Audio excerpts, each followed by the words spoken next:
माल ट्रकचं धुराचा लोट सोडीत फाटका समोरून हललं आणि डोळ्यांच्या कडा पुसत पुसत गोपाळ काका म्हटल्यावर 50 जवळ पोहोचलेला धिप्पाड माणूस नजरेसमोर येईल. पण तसं नव्हतं. गोपाळ काकांचं वय जेमतेम 35च्या घरातलं. अजून आयुष्य म्हणजे काय हे पुरतेपणी न समजण्याचं वय. पण काही लोकांचं आयुष्य थोड्या अवकाशात उगीच वेग घेतं. तसं गोपाळचं आयुष्य. म्हणूनच 35ला पोहोचतो तो गोपाळ काका झालं. नावाचा गुण म्हणा किंवा परिस्थितीचा म्हणा. गोपाळ काका जास्त पोक्त दिसू लागला आणि आता खचलेला. पण काही माणसांचं आयुष्यच चमत्कारिक. त्यांना सुखाचा आस्वाद स्वस्थतेने जसा घेता येत नाही तशीच दुःखाची चवही. हादरण्यासारख्या घटना घडूनही त्यांना थांबता येत नाही. तेच गोपाळ काकांचंही. त्यांच्यापेक्षा हा आघात ज्यांना जास्त जाणवणार होता, नव्हे जाणवला होता, अशी माणसं तिथंच होती. त्या पोळलेल्या माणसासकट गोपाळ काकाला स्वतःचं दुःख विसरण्याचा प्रयत्न करायचा होता. दुःखाचा पहिला भर ओसरल्यावर व्यवहारानं डोकं वर काढलं. कोणता पर्याय स्वीकारायचा याबद्दल निवड करण्याचा प्रश्नच नव्हता. मार्ग एकच होता, तोही गोपाळ काकांच्या घरचा. सरितेच्या माहेरच्या माणसांनी वर विचारपूस आणि दुखवटा व्यक्त करण्यापलीकडे काही केलं नव्हतं. आणि माहेरची माणसं तरी कोण? फक्त सरितेचा वडील भाऊ, लग्न झालेला, अर्धांगानं अंथरुणाला खिळलेल्या वडिलांचीच त्यांच्या घरी आबाळ होत होती. तिथं सरितेचा तिच्या 2 मुलांसह कसा निभाव लागणार होता? याही उपर त्यानं काही चौकशी केली असती तर निराळा प्रश्न होता. पण तसं झालं नाही. 8 दिवसांची रजा संपल्यावर तो निघून गेला आणि त्याच दिवशी आपल्याशिवाय सरितेला कोणी नाही हे गोपाळ काकाला पक्क कळलं. सामान भरून ट्रक निघून गेला. त्या घरात आता फक्त सरिता वहिनी, तिची 2 मुलं, माधव, मंगला एवढीच राहिली. हो, त्याशिवाय हेमंतची खोली. इतके दिवस टाळलं. आज त्या खोलीत जायला हवं. मोठमोठ्या वस्तू ट्रकमधून गेल्या होत्या. आता हेमंतचं स्वतःचं एखादी बॅग भरलेलं एवढं सामान राहिलं होतं. मधल्या खोलीतून हेमंतच्या खोलीकडे जाताना गोपाळ काका सरिता वहिनींना म्हणाला, "वहिनी, उठ आता, चलायला हवं." गोपाळ काकानं हेमंतच्या खोलीचं दार उघडलं. समोरच्या लावलेल्या हेमंतच्या हसऱ्या फोटोनं म्हटलं, "ये गोपाळ दादा, ये." तो फोटो बोलत होता. लग्नातला तो एकट्याचा फोटो अजून तसलंच विजयी हास्य फुलवत होता. तो प्रसंग अजून आठवतोय. फोटो काढताना हेमंत गंभीर होता. फोटोग्राफरनं हसा म्हटल्यावर तो म्हणला होता, "लग्न केलंय, जबाबदारी वाढली, हसतानाही विचार करायला हवा." त्यावेळी गोपाळ काका ओरडला होता, "हेम्या, चावटपणा पुरे, नीट मोकळा हस पाहू." "अरे एवढा मी पाठीशी खंबीर उभा आहे, संसाराची कसली आलीये चिंता." तोच हा हसरा फोटो. हेमंत गेला, फोटो राहिला, आठवणी राहिल्या, चेष्टेतलं वचन खरं ठरून ते राहिलं. अंतःकरण घट्ट करून गोपाळ काकानं फोटो काढला. तो फोटो त्या ठिकाणी लावताना गोपाळ काका म्हणाला होता, "सर्व खोलीची रचना तुम्ही कशीही बदला, पण हा फोटो इथंच राहायला हवा, अगदी कायम." हे 2 शब्दच अगदी कायम राहिले आणि हा फोटो मात्र 6 वर्षात काढण्याची वेळ आली. अशा सगळ्या वस्तू, आठवणी बांधलेल्या, मन बेचैन करून सोडणाऱ्या, पण ह्यातून जायला हवं होतं. ते गोपाळ काकाला चुकणारं नव्हतं. धाकट्या भावाचा संसार त्यालाच मांडावा लागला होता आणि आता त्याच्याच नशिबी तो आवरायचंही आलं होतं. ते घर कायमचं सोडण्यापूर्वी गोपाळ काका उगीचच भिरी सगळ्या खोल्यातून हिंडून आला. जागेला कुलूप लावून किल्ली देण्यासाठी तो वर मालकाकडे गेला. बोलण्यासारखं जे काय होतं ते गेल्या काही दिवसात बोलून झालं होतं. निरोप घेताना मालक म्हणाले, "ह्या भागात आलात तर भेटत जा, ऋणानुबंध सोडू नका." झालं गेलं, त्याचा इलाज नव्हता. "होय," म्हणून गोपाळ काका जिना उतरला.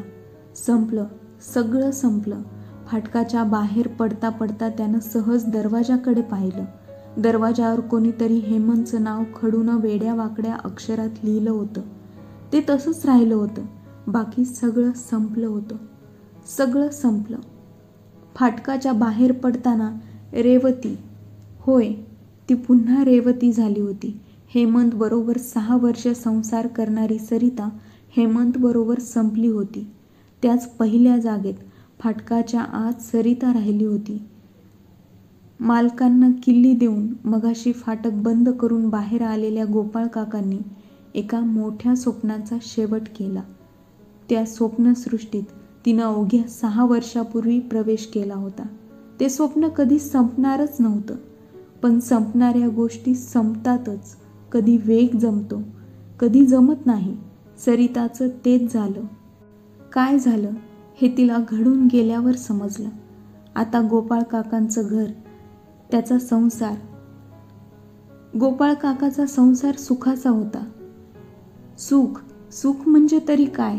समाधान मानून घेण्याची वृत्ती असलेला माणूस कधीच दुःखी होत नाही. आणि पुष्कळदा स्वतःला सुखी समजणारी माणसं ही केवळ सवयीनं सुखी झालेली असतात. काही ठराविक गोष्टींचा लाभ होणारी जशी 90% माणसे असतात, त्यांचे संसार चालतात. त्यांच्यात व आपल्यात फरक नाही ही जाणीव असणं, ह्यानंच कैक लोक स्वतः सुखी आहोत असं मानतात. गोपाळ काका त्यातलाच. 9 वर्षे संसार होऊन गोपाळ काकाला मूल झालं नाही. पहिल्यांदा ह्या गोष्टीची त्याला टोचणी होतीच. मग त्यानं भीत बायकोची वैद्यकीय तपासणी करून घेतली. तशीच मग स्वतःचीही. दोष कुणातच नव्हता. आणि मग केवळ दोघातही दोष नाही, ह्यात सौख्यात 2-3 वर्ष मजेत गेली. मग हेमंतचा विवाह झाला. माधव आणि मंगला ह्यांचाही अल्पावधीत संसारात प्रवेश झाला. हेमंतच्या मुलांचं कौतुक करताना मग गोपाळ काकाला आपण निपुत्रिक आहोत ह्याचं दुःखच राहिलं नाही. आणि आता ह्या 2 मुलांनी गोपाळ काकाच्या घरीच वाढावं ही विधिघटना होती. मुलं रमली. गोपाळ काकाचं घर त्यांना नवीन कुठं होतं. आईच्या स्पर्शात जेवढी माया होती तेवढीच माया काकीच्याही हातात होती. त्यामुळं मुलांचं काही अडलं नाही. काकीचाही घरातला वेळ चांगला जाऊ लागला. पाखराप्रमाणे चिवचिवाट करीत दोन्ही मुलं त्यांच्या अवतीभोवती असायची. आईजवळ ती जायची पण क्वचित. दोघांपैकी कुणीही सरितेजवळ गेलं की तिच्या डोळ्यांना धार लागायची. तिला सगळं घर खायला उठलं होतं. तिचं कशातच मन नव्हतं. दैनंदिन कार्यक्रम कर्तव्य म्हणून करायचे. ती पानावर बसायची पण तोंडात घास फिरायचे. अंथरुणाला पाठ केव्हा लागेल असं एरवी तिला वाटायचं. पण गादीला पाठ लागली की झोप यायची नाही. अंधार आणि ती आणि अंधार. झोपेचा हा एक फायदा. ती जर संबंध रात्रभर आली नाही तर इतरांना कळत नाही. इतर झोपलेली असतात. पण जेवणाचं तसं नाही. आपल्याला जेवण गेलं की नाही हे इतरांना कळतं. त्यांच्यासाठी मनाविरुद्ध 4 घास कोंबावे लागतात. दिवस एकंदरीनं वाईटच. सगळ्यांना सगळं समजतं. मनस्थिती ठीक नसली तरी कळतं. जवळची माणसं प्रश्न विचारून नको करतात. सरिताला रात्र मैत्रिणीसारखी होती. अंधार सर्वात जवळचा वाटत होता. तिचा जीवनाचा साथीदार सगळा प्रकाश त्याच्याबरोबर घेऊन गेला होता. आणि ह्या सर्वात पंचाईत झाली होती ती गोपाळ काकाची. आपले सर्व अवयव आखडून पोटाशी घेऊन एखाद्या मांजरानं कोपऱ्यात बसावं तसं गोपाळ काकांचं जीवन होतं. त्याला फक्त खेद नव्हता. काय करावं लागणार आहे ह्याची त्याला फार मोठ्या प्रमाणावर कल्पना आलेली होती. अगदी सहजगत्या त्यानं एक दालन बंद करायला सुरुवात केली. दर शनिवारी कामावरून परतल्यावर फोडणीच्या पोह्यांचा आजवर नियमित होत आलेला कार्यक्रम. पण शुक्रवारी रात्रीच गोपाळ काका बायकोला म्हणाला, उद्या पोहे करायचे नाहीत. का बरं? हेमंतला माझ्या इतकेच पोहे आवडायचे म्हणून सांगतो. तिच्या देखत पोहे खाताना काहीतरीच वाटेल आणि मलाही जायचे नाहीत. गोपाळ काकाची स्वतःची बैठक निराळ्या खोलीत होती. बायकोबरोबर एकांत, एकशय्या ह्या गोष्टी तर बंदच झाल्यात. पण एरवीचं बोलणंही कामापुरत्या संभाषणावर आलं. मुलांच्या निमित्तानं ज्या काय गप्पा गोष्टी होतील तेवढ्या. ज्या गोष्टीमुळं अगर हालचाल संभाषणावरून आपल्याशिवाय सर्व मजेत आहेत हेमंतच्या मृत्यूनं कुणाचंही नुकसान नाही असं सरिताला वाटेल त्या सगळ्या गोष्टी गोपाळ काकानं बंद केल्या. जणू हेमंतच्या मृत्यूबरोबर गोपाळ काकाही गेला होता आणि त्याच क्षणापासून नवा गोपाळ काका जन्माला आला होता. हे सगळं करणं अपरिहार्य होतं. गोपाळ काका तसा वाघ हे कुणी सांगितलं नव्हतं, सांगायची गरजही नव्हती.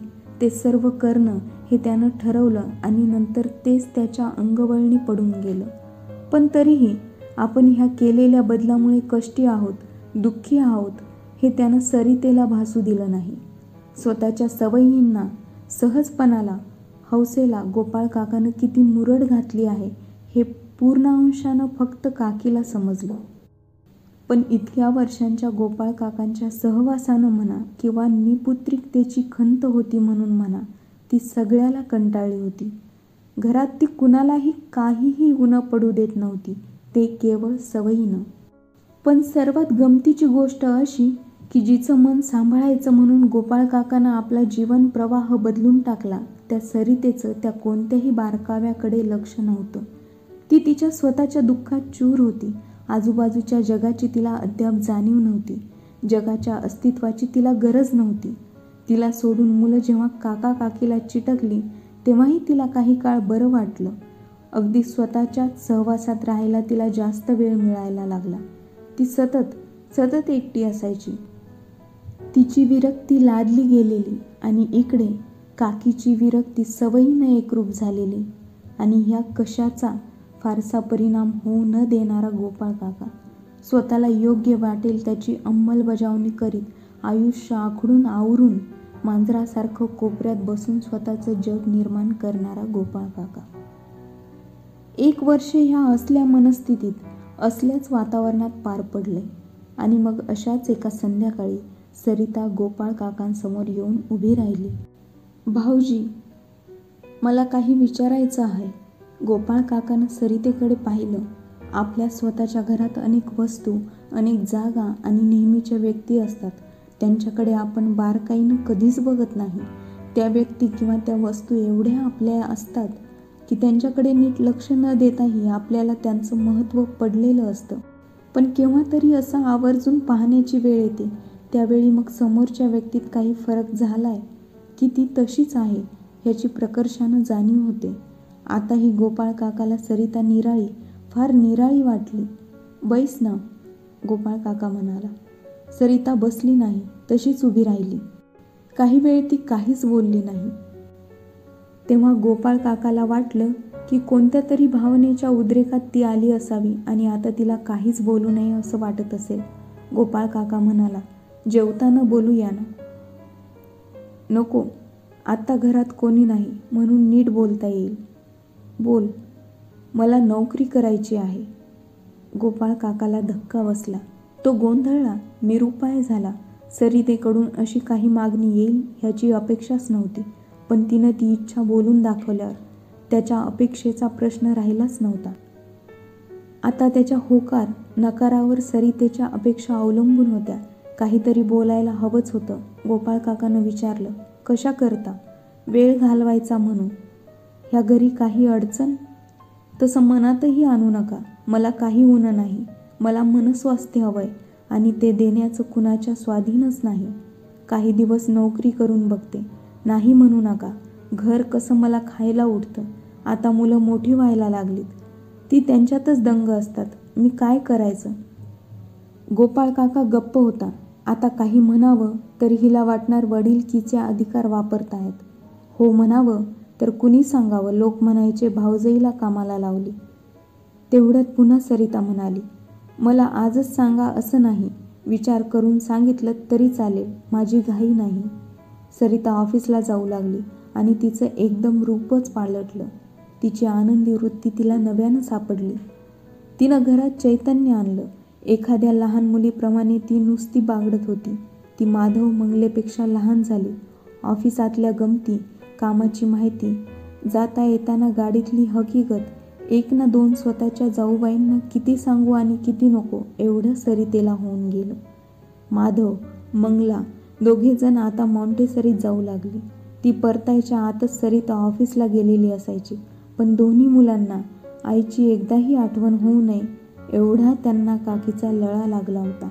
सरितेला ह्या नव्या जीवनक्रमानं चैतन्य लाभलं होतं. ती सकाळी लवकर उठायची, मुलांचं स्वतःचं आटोपून ती भराभर घरातही मदत करायची. जेवण आटोपून ती मग जी कामावर जायची ती संध्याकाळी घरी परतायची. ऑफिसातून परतल्यावर काही वेळ गप्पा व्हायच्या. बऱ्याच वेळानं आई भेटायची म्हणून मुलंही तिला चिटकायची.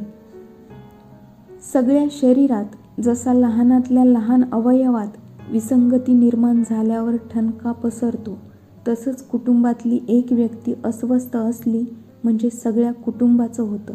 आणि पुष्कळदा मानसिक अस्वास्थ्य हे प्रत्यक्ष भोगत असताना जाणवत नाही, तर त्याचा लोप झाल्यावरच त्या औदासिन्याचा आपल्यावर केवढा पगडा बसला होता हे जाणवतं. सरिता हसती बोलती झाल्यावर गोपाळ काकाला पूर्वी तो किती दडपणाखाली वावरत होता ह्याची जाणीव झाली. 1 वर्ष मग फारच लवकर संपलं. माधव, मंगला मोठी झाली, त्यांना समज आली, त्यांना स्वतःचं अस्तित्व आलं. पण मग हेही दिवस संपले. सरितेच्या वागणुकीत थोडा थोडा परिणाम होऊ लागला. ती उदासीनतेची, अस्वस्थतेची पावलं फार सूक्ष्म होती. त्याची पहिली प्रचिती रात्रीच्या जेवणाच्या वेळी येऊ लागली. तिचं जेवण कमी झालं. कधी कधी डोकेदुखीच्या सबबीखाली ती अजिबात जेवत नसे. पहिल्यांदा गोपाळ काका व काकींनी फारसं महत्त्व दिलं नाही. त्यांना ते साहजिक वाटलं. पण मग त्या पाठोपाठ तिची मुग्धता, कुणाशी फारसं न बोलणं, मुलांशी जेवढ्यास तेवढं वागणं आणि तासनतास एकटीनं विचार करणं ह्या गोष्टी सुरू झाल्या. असं पाहूनही ह्या गोष्टी, ती परिवर्तनं जाणवूनही गोपाळ काकानं चौकशी केली नाही, काकीला चौकशी करू दिली नाही. केव्हा तरी या सगळ्याचा उलगडा होईल यावर त्यांचा विश्वास होता. उलगडा झाला, पण तो फार विलक्षण तऱ्हेने. ऑफिसच्या कामासाठी गोपाळ काका एकदा लवकर बाहेर पडला. अपेक्षेपेक्षा काम लवकर आटोपलं होतं. चहाची तलफ आली म्हणून तो तसाच समोरच्या हॉटेलात गेला. खुर्चीवर तो स्थानापन्न होतो न होतो तेवढ्याच समोर सरिता आणि तिच्याबरोबर एक रुबाबदार व्यक्ती. क्षणभर सरिता थबकली, पण लगेच सावरली. बरोबरीच्या गृहस्थाला घेऊन पुढे येत ती म्हणाली, या, तुमची ओळख करून देते. हे माझे भाऊजी, आणि भाऊजी हे श्रीनिवास गोखले. त्यांना त्यानं नमस्कार केला आणि मग तिघही तिथल्या फॅमिली रूममध्ये गेली. चहापाणी आणि अल्पोपहार झाला.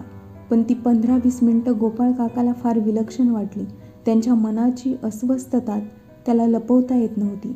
मनावर ताबा ठेवायला तो कमी पडला. वास्तविक ह्याहून गंभीर, ह्याहून दाहक परिस्थितीला तोंड देताना त्याच्या वृत्तीनं कच खाल्ली नव्हती. पण इथं तो कमी पडत होता. आपल्याकडून फार काहीतरी हिरावून घेतलं जात असल्याची भावना त्याला जाळीत होती. श्रीनिवास गोखलेचा आर्जवी स्वभाव त्याला दाहक वाटला. त्याचा रुबाबदार चेहरा त्याला बेसूर वाटला. बोलके डोळे लुटारू दिसू लागले आणि निर्व्याज हसणं खुनशी वाटायला लागलं. या असल्या तऱ्हेच्या भावना स्वतः गोपाळ काकाला इतक्या नव्या होत्या की आपण असा विचार कसा करून घेत आहोत ह्याचाच त्याला उलगडा होईना. आपली प्रकृती आज बरी नाही का? एक फारशी ओळख नसलेला माणूस जिव्हाळ्यानं विचारित होता. तो स्वर अकल्पितपणे गोपाळ काकाला कुठंतरी भिडला. काट टाकावी त्याप्रमाणे गोपाळ काकानं विचार झटकले आणि तो त्याच्या नेहमीच्या समंजसपणाच्या आवरणात जाऊन बसला. गोपाळ काकासारख्या माणसाला निराळं सांगायला हवं होतं अशातला भाग नव्हता.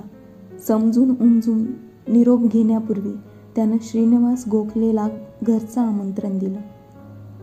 आपल्याला सगळ्या परिस्थितीची कल्पना सरितेनं दिली असेलच संपूर्णपणे, श्रीनिवास गोखले म्हणाला. मग शांतता पसरली. आपला काही विरोध आहे का? बिलकुल नाही, गोपाळ काका ठामपणे म्हणाला. मग हरकत नाही. कुणाचं मन दुखवून केलेली गोष्ट मला प्रशस्त वाटत नाही, श्रीनिवास म्हणाला. आणखीन काही वेळानं गोपाळ काकानं विचारलं, तुमचे आता 1.5-2 महिनेच राहिलेत ना? होय. नंतर दिल्लीच का नक्की? बहुतेक. सरितेला नोकरी सोडावी लागेल. ते सगळं 4-8 दिवसात होईल. ओळखी आहेत. परत शांतता. लग्न रजिस्टर करायचं ना? त्याहीपेक्षा एखादा साधा प्रकार असेल तर चालेल. भाऊजी, माझ्यावर रागवलात? कशासाठी? आपण काही गैर केलं असं मनातही आणू नकोस. सुखी हो म्हणजे झालं. आणि मग गोपाळ काकाचा आवाज घोगरा झाला. भावना विवश व्हायचं नाही असं बजावतानाही गोपाळ काका ढेपाळला. भाऊजी, सरितेने विद्ध होऊन हाक मारली. गोपाळ काकानं पाठ फिरवली. भाऊजी, तुम्हाला दुःख होत असेल तर मला. नाही, दुःख नाही. तुझा निर्णय योग्य आहे. भाऊजी, खरं? अगदी खरं. अगदी सरळपणानं सांगतोय. सरिता, सगळ्यांना सगळं मिळतं, बाईलाच काही मिळत नाही. तुझी मुलं आता मोठी होतील. काळ कसा झपाट्याने चाललाय. मुलं मोठी झाली की दुरावली. जोपर्यंत ती परावलंबी असतात तोवर ती आईवडिलांची असतात. मग स्त्रीला कुणी राहत नाही. तिला खरी साथ देणारा फक्त जोडीदारच, तिचा नवरा. तू काहीही चुकीचं केलं नाहीस. योग्य निर्णय घेतलास. योग्य सोबत निवडलीस. गोपाळ काकाच्या पाया पडून सरिता निघून गेली. रजिस्टर लग्नाची नोटीस देण्यात आली.